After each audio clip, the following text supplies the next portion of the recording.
Okay, great. So thank you for joining me today. I really appreciate your interest in this topic. What we're going to talk about today is price threshold analysis. And like many of the new features that we add to Trees Pro, this came from requests, and specifically from requests from Australia and New Zealand, as from other places, but that was the primary place we got the requests. But I mentioned that specifically because I want you all to feel free to contact myself or Belinda, my colleague Belinda, whoever you're most comfortable with, and say, I'd really like Trees Pro to do this. It doesn't do this right now, or I'd like this to work better. We're always looking for new ideas, and we want you to feel encouraged to suggest things. Now, on to the topic at hand, which is price threshold analysis. And what is it? Let's just start by backing off to cost effectiveness analysis, which I'm sure you're all familiar with, but just a very, very, very brief review. Cost effectiveness analysis identifies that, let's just imagine there's two strategies, an ICER between those two strategies, which lets you know whether the more expensive strategy can be justified based on the presumably better health outcomes you get. So that's your incremental cost effectiveness ratio, and you're going to compare that to a willingness to pay. And if the ICER exceeds the willingness to pay, then you're not going to be able to justify the more expensive strategy. Now, I know that's all review, but having that context is important for the price threshold analysis. And because what the price threshold analysis does is it focuses on the price itself. Now, that price may be the price of a particular treatment within a greater strategy. And I'll use the price of the strategy and the price of the product a little bit interchangeably while I speak now. But you're basically saying, okay, imagine you're introducing a new drug into the Swedish market, for example, and the Swedish HTA has a threshold they want you to meet. And if you don't meet that threshold, you can't justify the strategy. So what price threshold analysis is trying to do is say, okay, how can we identify levels of price for that product, presumably a new product, that will allow it to be passed through the HTA process? Now, of course, there are other uses you could use for this price threshold analysis, but we think that's the most common one, right? At the price that we're proposing, it's not going to pass the HTA threshold requirement. But what do we need to reduce the price to get to the point where it does meet the requirements of that HTA? And that's what we're going to focus on now. So, in a simple form, if you're getting an ICER that's above the willingness to pay, then the price has to be reduced in order to meet that HTA threshold. And if the price we're proposing is lower, or the ICER is lower than the willingness to pay, we could theoretically charge a higher price for that. Now, I'm not suggesting that you necessarily want to go right up to the very limit of willingness to pay, but it's good to know what that limit is going into the HTA process rather than just get a rejection, right? So that's what we're focusing on now. An extension to that, like finding that price, is the ability to identify that maximum price under different model scenarios. And by model scenarios, I mean different sets of inputs. So you might have an input for this subgroup and a different set of inputs for this subgroup and another one for a third subgroup.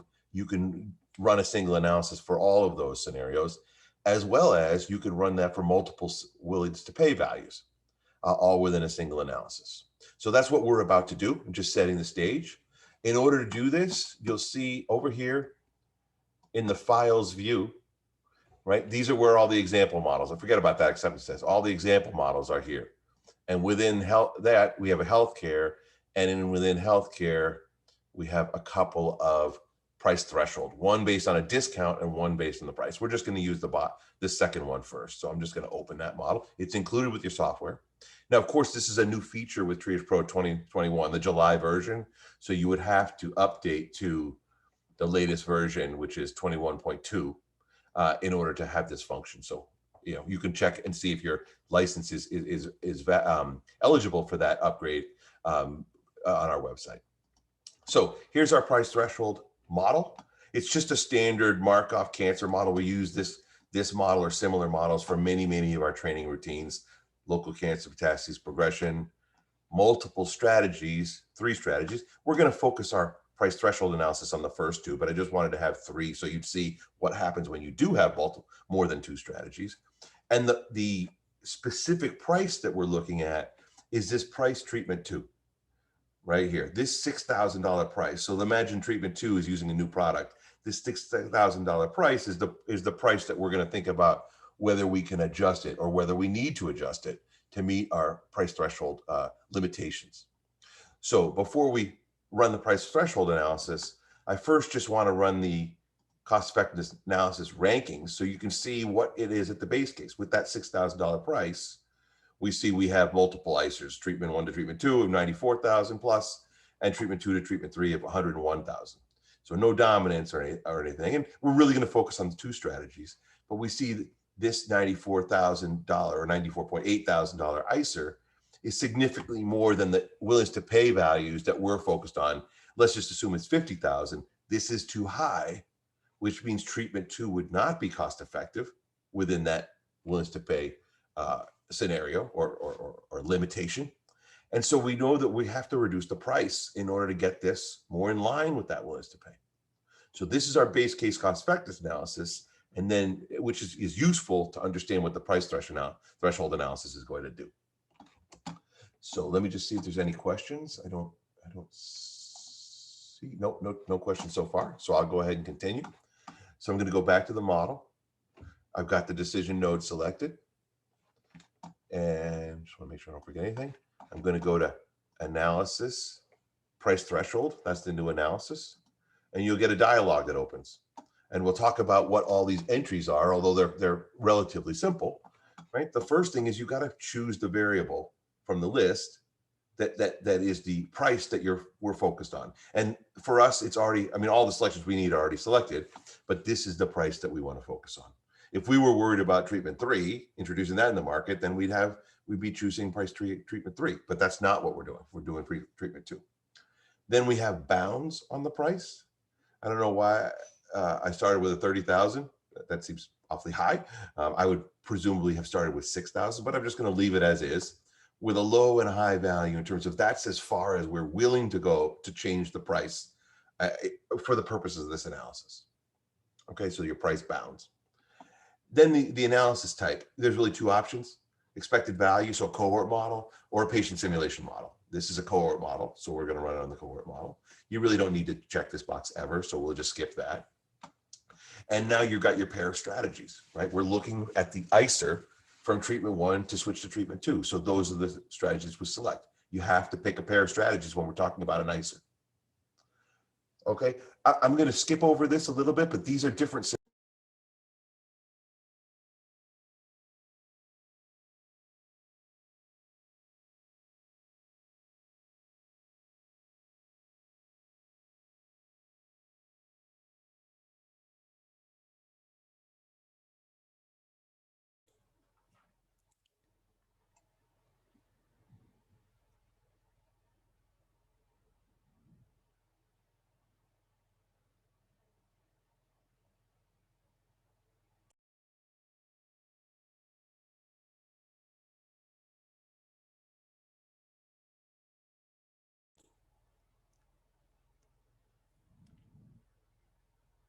Okay, I'm on mute. Thank you. I don't know what happened with that. You muted me and stopped my video and everything. But anyway, we're back in business. So I apologize for the technical glitch. So we're running the price threshold analysis. We've got our price, our bounds, our analysis type, our pair of strategies, and then these variable sets represent different model inputs. So we have one set of model inputs for low risk patients and one for high risk patients. For now, we're just going to run it on the high risk patients. We'll come back and do it again with both. And then here's Hey, Andrew, sorry. Yes. Sorry to interrupt you. Could you share your screen? Oh, well, that's helpful. That would be helpful. Thank you for interrupting me. I mean, that was very, very helpful. Now can you all see and hear? I hope. So yes. Again, I apologize for the loss, the lack of internet shutdown, but I'm back. Again, we've got our price threshold, our bounds, our analysis type, our pair of strategies. Each of these represents a different set of model inputs. I don't want to talk about that yet. We'll just run it on the high-risk patient set. And these are our willingness to pay values. You could add another one here if I wanted to, but that's plenty for now. And that's all you have to do. Just set this up. I mean, this takes 45 seconds to set it up, and then click OK. And what it's done is it said, and then now we have results, right? And the results reflect, this is the high risk patients. That's the variable set, or the scenario we're talking about. This was the original price. This was the ICER at that price, right? Back here to the original cost effectiveness analysis, which is clearly higher than our willingness to pay. So we know the price has to be reduced in order to meet these willingness to pay values. So in order to meet the willingness to pay thresholds that we have, the ICER equal to that, we had to reduce the price to these three values for each of the three. So to meet a $40,000 willingness to pay, we'd have to reduce the price to $39.40. And to meet a $50,000 willingness to pay for our ICER, we'd reduce it to $4,300. And then of course for $60,000, we can charge a higher price, right? And if I had gone back to the model and changed the price from $6,000 to $39.40, and reran the cost effectiveness analysis, I would get an ICER here of $40,000. I'm not going to do that because it's just, it's clear that that's going to happen. But if you ever wanted to check how it works, that's how it works. And so now what we've done is with within a minute, we've rerun the analysis, and it may have rerun the analysis, 40 times to come up with these, but we don't care how many times it took. We just want the values, and we have the values. And we can even look at a graph to see how, if the willingness to pay is increased, how the price could increase. Right. So if there's some debate about whether the willingness to pay should be 50,000 or 100,000, right, then you could generate a graph like this for internal use and say, okay, this is how the price could change based on different willingness to pay values. So that's the crux of what the price threshold analysis does. And now what I would like to do is just kind of see if there's any questions before we go into the extensions of that. So I'm going to the chat. I'm sure there'll be several things about my screen and all that, but I don't see any questions related to the actual. Oh, here we go. Does it work with the prices not defined at the root? No, it doesn't work at the root because that wouldn't be an input. Now, Raphael, I want to extend on that for a second. You notice back here, I have price treatment set to different inputs in the value. And this is what you want to do for multiple reasons, far beyond just the price threshold analysis. What you always want is all your inputs to be defined back here. Now that other variables like the price DX, which is not an input, could change based on different values in the model. But all of your inputs, like price treatment 2, should be independent in values where there's a variable set equal to either a number or equal to a distribution for the purpose of a probabilistic sensitivity analysis. So while you do need to choose a price, which is a variable that's defined at the root node with either a number or a distribution, that doesn't mean that other variables couldn't be done in different ways. But for example, Raphael, just extending on your question, if I ran the price threshold analysis on price DX, which is not an input, it would be changing the price of all three strategies at the same time, which is actually not valid because they're different values. So while price treatment without, not 1, 2, or 3, just the price treatment, the general variable, is required to handle my cloning, it would be an invalid choice, both for price threshold analysis, but also for any kind of sensitivity analysis. You need to focus on your inputs when we're talking about these kinds of analyses, sensitivity analysis and price threshold. I'm going to see if there's any other question. Okay, so that we covered that question. So that's your basic price threshold analysis. And now what we'll do is we'll extend it a little bit to talk about the scenarios, because this is a function that people don't use very often. And so we're going to kind of show you how that works and how it's useful. So if you go down here, what you may have never noticed before in the variable properties view is this variable set function. And in this, I actually have two variable sets. And what are they? They're different root node definitions. So you see I've got P die mets equal to P die mets high risk and P die local equal to high risk. If I go to the low risk patients, I'm defining those generic variables using the values that apply to a different subgroup. So I actually have two different variable sets, and I can add more. Like I can add another variable set, and they represent different sets of model inputs. So you can run your same model in different ways. Like for example, for let's say Austria and Germany, right? Some inputs may be the same for those two countries, but some may be different, like costs, for example. So I could add variable sets that change some or all, any number of the root node definitions to have different sets of inputs, or what we call scenarios for the model. And if I change to, let's say I change to low risk patients, I had a certain one. You change to high risk patients, you're going to get different ICERs. So there's my ICERs for high risk. If I go to low risk and run the ICERs, they're different, right? The ICERs are lower for the low risk. So that's independent of the price threshold analysis, but it can be used by the price threshold analysis to run it in different ways. Now, before I go back and run the price threshold analysis, I just want to see if there's any questions about the variable sets. And if you ever want more information on that, you can just go in here and say variable set, and it'll teach you kind of how to do it, right? All the steps needed to be able to create those things. So I guess there's no question the variable set. So I'm just going to right click and close all the tabs to the right. And I'm going to come back and I'm going to run the same analysis. But instead of only choosing one, I'm going to choose both subgroups within this model. Run it again. And now you see I've got separate results for each of the two subgroups. And you notice that the original ICER was lower for the low risk patients than it was for the high risk patients. So you need a smaller reduction in the price for the low risk patients than you do for the high risk patients.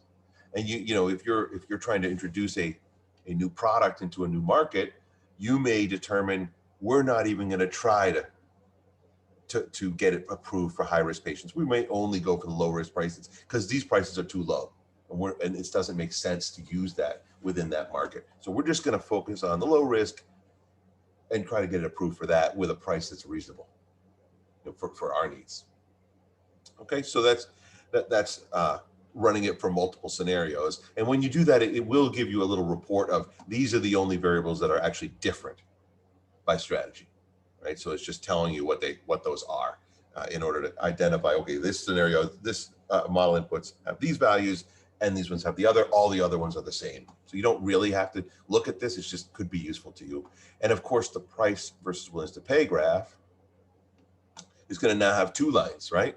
These are the prices you could charge at different willingness to pays for the low risk patients. And these are the ones for the high risk patients. Okay. You may or may not have noticed we have all new graphs. So the function of this, like I could make this 10,000 to not have all those unnecessary ticks in here. And there's a whole lot of different options for customizing your graphs and changing the titles and all that. We haven't redone all the graphs over the last year, but we've done a lot of them, including the most important ones. And this is the new one, so of course we built it in the new way. So that's running the thing for multiple different scenarios. Any questions on that through the chat? Okay, so the last thing that I'll show you before we stop is if we close all these, you can also do it on a price threshold discount. So in this case, it's set up so that the price treatment 2 is fixed, but we have it multiplied by a discount percentage. And so that's the really only difference between those two models. And in this one, I could run analysis, price threshold, but this time I'll choose the discount. Everything else is the same, pretty much. And run it now. And what you get is, okay, this is the amount of discounting you would need to achieve the result that you need. Now, notice right here, there's no threshold found. So basically, the discount was higher than our limitations. We said we're not going to discount it more than 30%. Well, if you're not willing to discount it more than 30%, then you can't find a threshold. We can't get there. We can't get to an ICER of 40,000 within the pre-prescribed limitations for how big that discount could be. And that's why you see a no discount found here. And I'm not exactly sure how that will show up here. Yeah, let's say, okay, it doesn't exist. Why? Because it would have been higher than 30%, right? It would have been past our limitation. I see a question, which I'm going to take. Is that having two groups like high and low risk is mandatory for price? Absolutely not. You would only do that if you wanted to run it for different sets of model inputs. Subgroup is the most clear one in my mind, but you certainly don't have to do that. When you open any model, I'm just going to open a different model, right? There's just one set of inputs. There aren't multiple, there's just one default variable set. That's totally fine. In fact, I would say that's more likely what you would do is not have multiple sets of model inputs through the variable sets. However, when we were identifying the requirements for this, that's what people ask for. They say, sometimes I want to run this multiple times for different sets. So for example, a very good colleague of ours in Australia said, I want to be able to run it for people over 50 and under 50, right? So that's an opportunity to be able to split those and not necessarily look for the same threshold or make the same recommendations for everyone, as opposed to splitting that into two. But you certainly do not need to do that. Okay, and so there's the threshold, and that brings us to the end of what I had to plan to talk about today. I got a little off track with the internet going down on me, but I apologize for that. I'm just going to open it up for any questions that people may have, either on price threshold analysis or anything else. So we'll just wait and see if anything. In fact, we can unmute everyone now. So you can go ahead and feel free to unmute yourself and speak.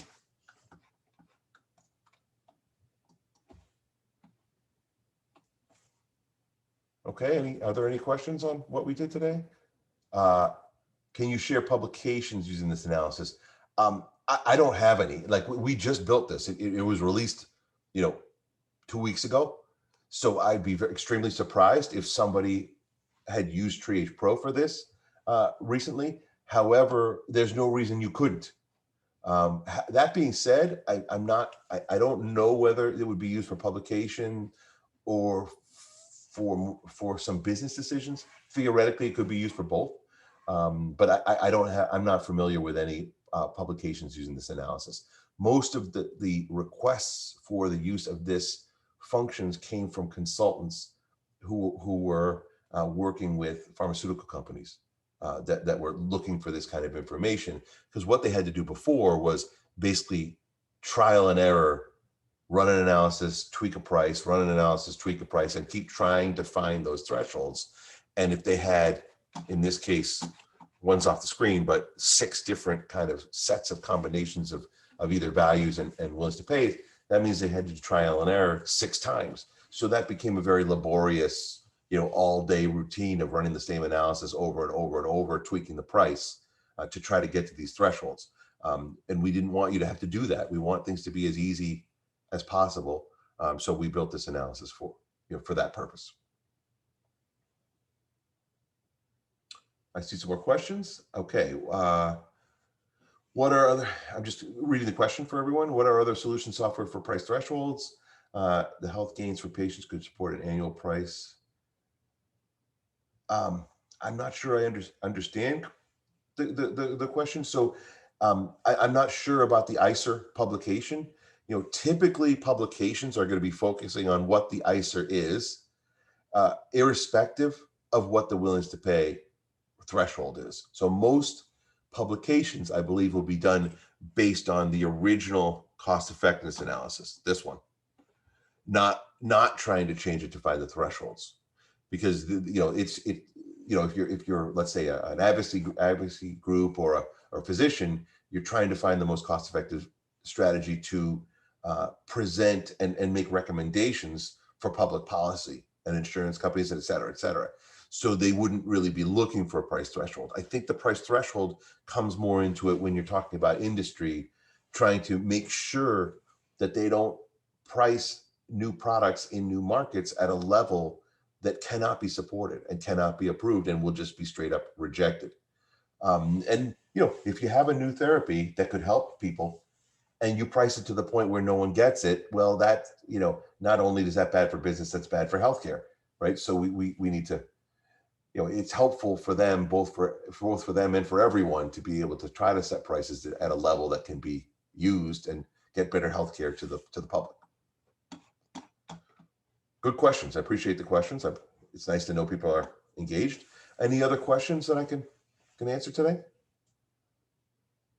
Any questions or recommendation on anything outside price threshold? Because I certainly would be happy to discuss anything else while we're together.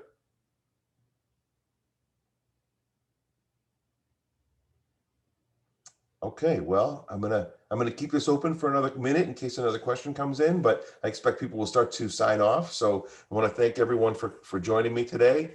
A little bit disjointed with the internet crash, but I hope you were still able to glean a lot from the presentation, and certainly try it out. Right, it's in the help right here.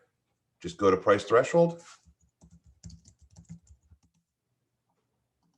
And there's a whole chapter dedicated to that, and kind of more details on the things that I talked about today. So you can keep looking at it over and over, or read through it.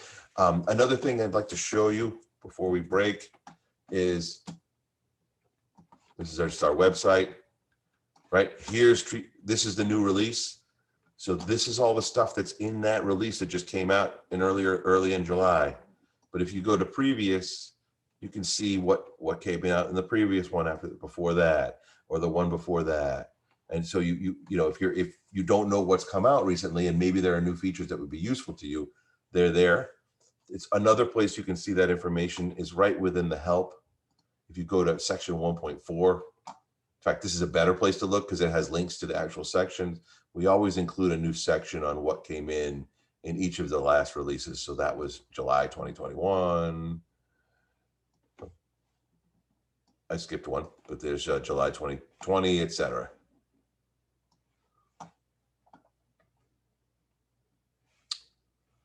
Okay, I think that's it for today. So I appreciate your time. Thank you. No further questions. I'll go ahead and sign off. Thank you again, and you can look forward to further webinars in the future as we introduce new features or repeat going through older features. And thank you again for your time. Have a nice day.